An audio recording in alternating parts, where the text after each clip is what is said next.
many years, consumers said they wanted personalization in their healthcare offerings, but really had trouble with the notion of giving up any privacy. What we saw in some of the research we did was that consumers are increasingly willing to trade off a bit of privacy and a bit of data for a real personalized solution to their health and wellness. If you look at the German consumers, they really say privacy is a very, very high value for them. 30% of German consumers say it's a top priority for them. They actually value that much higher than the opportunities that personalization offer. So that's a different equation than we see in many other markets. The Chinese consumers are more likely to prioritize personalization actually over privacy. That's quite different from many of the developed countries. So what that means for global consumer health leaders is that China can truly be a testing ground for new products, new consumer engagement models, and even new business models.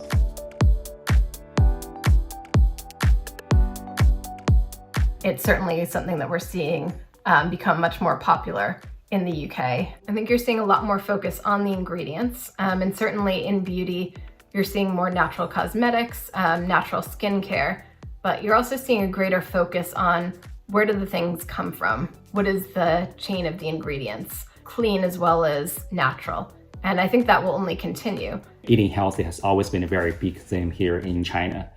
We're more likely to prioritize natural and clean products if you think about the whole traditional Chinese medicine concept.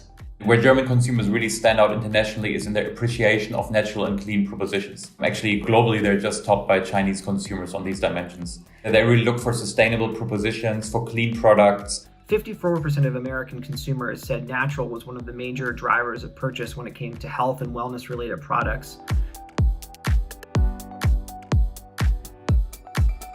Building a digital-led business is more likely here in China than anywhere else globally. Right? We have the highest e-commerce adoption ratio, a very sophisticated digital ecosystem that covers almost every aspect of a Chinese daily life. 60% of American consumers said they would be willing to purchase vitamins and supplements online during COVID. Those numbers were closer to 40% pre-COVID.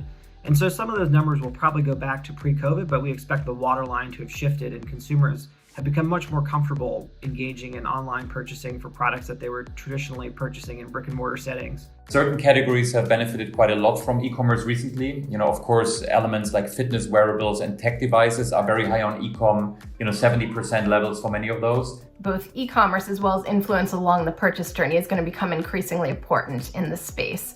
36% of respondents said that they were influenced by large influencers. I think it's going to be something that companies really need to pay attention to, but in a way that feels authentic.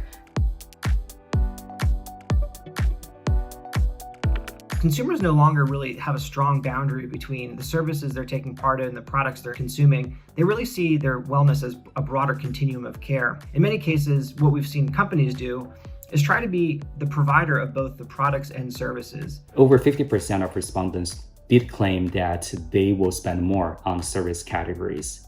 And that number is twice of the Western developed countries respondents. So we'll definitely see an accelerated growth in the wellness services demand in the future. In terms of product-focused companies, a lot of them are looking at more ecosystem plays. I think you'll see similar things where ecosystems really become quite important and you see the products companies getting more into the channel. Consumer health is still a very fragmented industry, so I think continued consolidation will change the landscape of the industry over the next 10 years as well.